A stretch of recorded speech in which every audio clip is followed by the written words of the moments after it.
ఎవరి దగ్గర తీసుకోలేదు నోటు, జగనన్నకే ఓటు.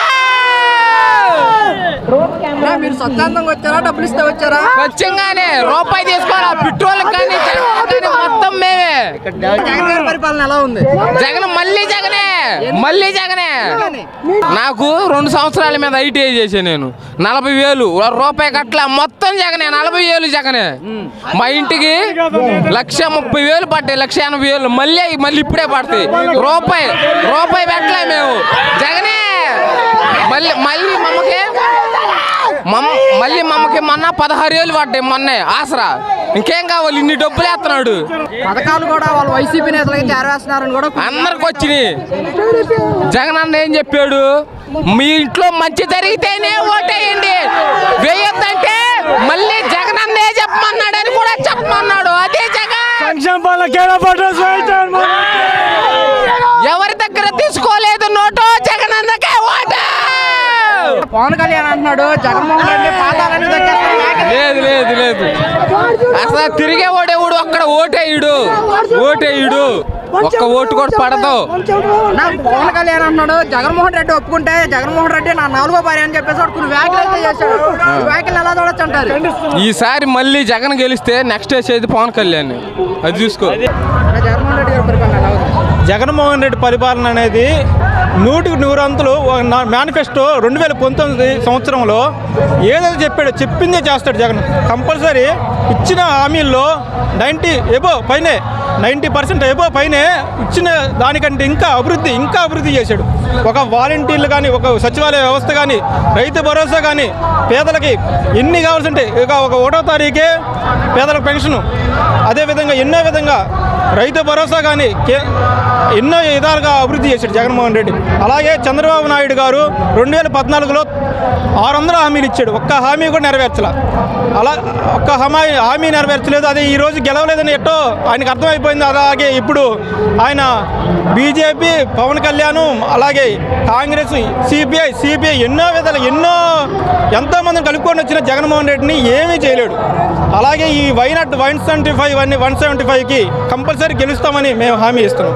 మేము ప్రజల్ని ఇంకా ఉత్తేజపరిచి మీరు వాలంటీర్గా చేస్తున్నారు కదా, మీకు ఎలా వస్తుంది స్పందన ప్రజల నుంచి?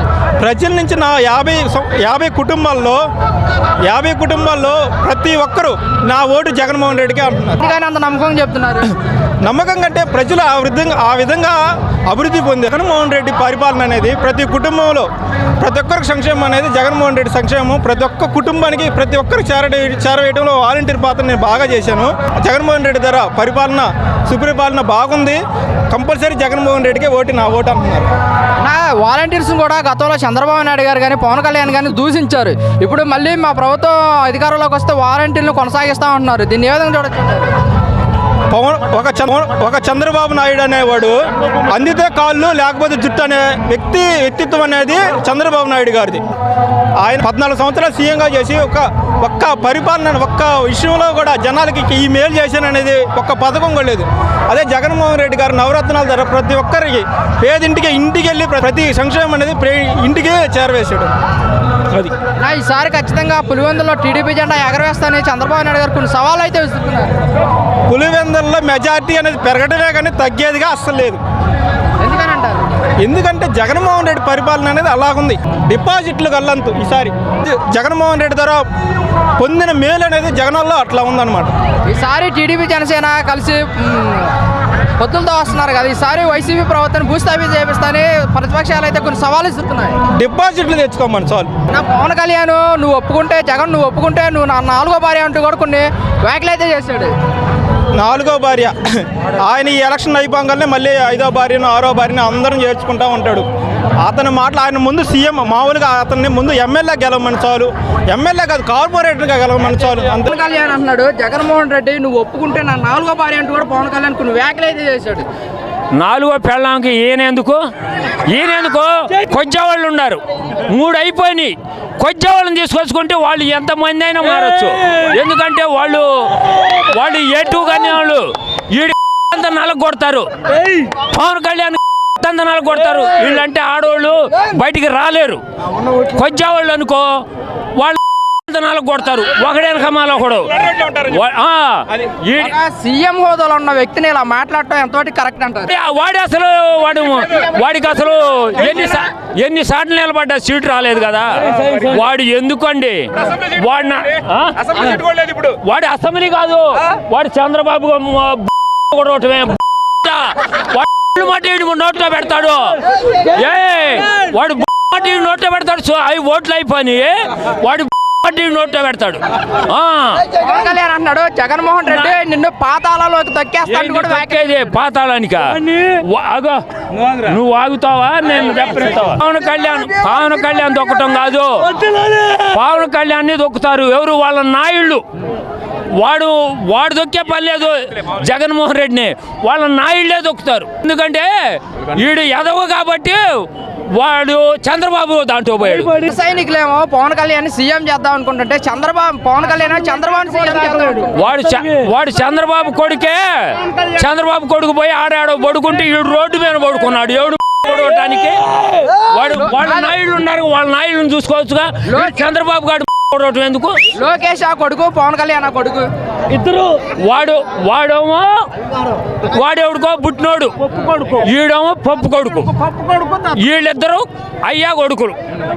చంద్రబాబు, లోకేష్, వాడు పవన్ కళ్యాణ్. వాడు ఏడున్నాడు? ఇవాళ గుండె పోటు వచ్చింది వాడికి. ఈ జనాన్ని చూస్తే గుండె పోటు వచ్చింది. ప్రతిపక్ష నాయకులు అంటున్నారు ఈ జనాన్ని మొత్తాన్ని 500 డబ్బులు 500 కాదు, 5 పైసలు పెట్టి సిగరెట్ పెట్టి కూడా ఇప్పిలా ఒక్కళ్ళు కూడా. ఇది అభిమానమా? ఒక్కొక్కడు 500 రూపాయల కోటర్ మందు దాగి వచ్చిన వాళ్ళు ఇల్లు సొంత డబ్బులతో. వాడికి కోటర్ మందు పలావు ఇస్తే వాడికి వస్తారు. వాడు చంద్రబాబు గారికి వాడు ఒక్కడికన్నా రూపాయి బ్యాంకులో వేసాడా? రైతు భరోసా అన్నాడు. ఒక్క రూపాయి అన్నా రైతు భరోసా వేసాడా? నేనే ఎదవా, నేను నాకు కార్డు ఇచ్చాడు. కార్డు ఇస్తే ఎంఆర్ఓ బయ్యా ఎందుకో ఎక్కడ గన్నవరం పోయా, గన్నవరంలో ఎత్తారు పోయింది. ఆడకంటే ఆడకపోయినా ఒక్క రూపాయి వేయాల ముండా కాదు బాబాయ్. బాబు షూరిటీ భవిష్యత్ గ్యారంటీ మేనిఫెస్టో రిలీజ్ చేస్తాడు చంద్రబాబు నాయుడు. దీన్ని ఏ విధంగా చూడొచ్చు? వాడు బాబుది ఎవరికి? కొడుక్కి గ్యారంటీ. కొడుక్కి పవన్ కళ్యాణ్ గ్యారంటీ. పవన్ కళ్యాణ్ కూడా లేదు. వాడేదో నిద్రపోతా కళ్ళకంటున్నాడు. ఎందుకు? కొడుక్కే గ్యారంటీ. పవన్ కళ్యాణ్ ఒక కొజ్జా. దానికి ముందు 2014లో టీడీపీ సపోర్ట్ చేశాడు. ఆ తర్వాత నేను టీడీపీని భూస్థాపితం చేస్తా అన్నాడు. చేశాడా? చంద్రబాబు మా అమ్మని, మా అక్కని, అందరినీ మా ఇంట్లో తిట్టా అన్నాడా? మళ్ళీ ఇప్పుడు ప్యాకేజ్ తీసుకొని వాడు నేను ఒకసారి ఎంపీసీ అంటాడు, ఒకసారి బైపీసీ అంటాడు, ఒకసారి ఈసీఈ అంటాడు. ఏం చేసాడు? ఒకసారి నెల్లూరు అంటాడు, ఒకసారి నెల్లూరు అంటాడు, లేకపోతే ఒంగోలు అంటాడు. వాడి గురించి ఏం చెప్పాలా? వాడు ఒక ప్యాకేజ్ కుక్క. ఒప్పుకోనని చెప్పేసి అన్నాడు. ఎవడు ఒప్పుకునేది? జనాలే. వాడి కోసం సరే, ప్యాకేజ్ స్టార్ కాదు. నీకు దమ్ముంటే పార్టీ పెట్టావుగా, మీ అన్న పార్టీ పెట్టి చిరంజీవి గారు పార్టీ పెట్టారుగా. మగసిరిగా పోటీ చేశాడు. మగసిరిగా పోటీ చేసి నా వల్ల కాదు అనుకొని పక్క వెళ్ళిపోయాడు. కానీ ఈడ కాదు కదా. ఇప్పుడు చంద్రబాబుని, బాలకృష్ణని అప్పుడేమన్నాడు? నేను భూస్థాపితం, టీడీపీని భూస్థాపితం చేస్తా అన్నాడు. లోకేష్, చంద్రబాబు మా అమ్మని తిట్టా అన్నాడు. ఎన్ని జరిగినాయి? ఇప్పుడు ప్యాకేజ్ కోసం వాళ్ళ సంఖ్య ఆగుతున్నాడు. ఇప్పుడు తెలంగాణలో కల్టు చూపిస్తా ఉన్నారు. కల్టు బాగా చూపించారు, ప్రజలు బాగా చూపించి రా అన్నారు లెటర్గా. రేపొంగోల్లో జరిగేది ఒకటిదే. జనసేన, టీడీపీ, బీజేపీ, షర్మిల వీళ్ళందరూ కలిసి వచ్చినా గెలిచేది జగనే. జగన్మోహన్ రెడ్డిని పాతాళాన్ని తొక్కేస్తా అంటూ కూడా పవన్ కళ్యాణ్ కొన్ని వ్యాఖ్యలు చేశాడు. అంత దమ్ముంటే జగన్మోహన్ రెడ్డి ఎప్పుడు గట్టి మాట్లాడితే పవన్ కళ్యాణ్ ఆ చౌకీ కూడా తెలియదు. అది ఇప్పుడు రాజకీయాల్లో అందరూ ఒకప్పుడు పవన్ కళ్యాణ్ ఏమన్నాడు? టీడీపీని, చంద్రబాబుని పాతాలను దొక్కుతా అన్నాడు. ఇప్పుడు వాళ్ళ కాడకపోయి కూర్చున్నాడు. ఇప్పుడు చంద్రబాబు కాడకపోయి కూర్చుంటున్నాడు. ఒకప్పుడు ఏమన్నాడు? 2019 నేను టీడీపీ మీద యుద్ధం ప్రకటిస్తున్నా, యుద్ధం చేస్తా అన్నాడు. చంద్రబాబు కాళ్ళు నాగుతున్నాడు. ఇప్పుడు చంద్రబాబు, లోకేష్ కాళ్ళు, బాలకృష్ణ కాళ్ళు నాగుతున్నాడు. 22 సీట్లు ఈ జనసేన సైనికులు ఉన్నారే, 22 సీట్లతో పవన్ కళ్యాణ్ అనేతను సీఎం అవుతాడా? వాళ్ళ ఓట్లు ఉన్నాయా? వాళ్ళకే వదిలేస్తున్నా. 175 నియోజకవర్గాల్లో చెప్పేద్దాము మాకుంది. మేము మీకు పనులు చేస్తేనే మాకు ఓటేయండి చెప్పేద్దాము మాకుంది. పవన్ కళ్యాణ్ కానీ, చంద్రబాబుని కానీ, లోకేష్ని కానీ చెప్పానండి.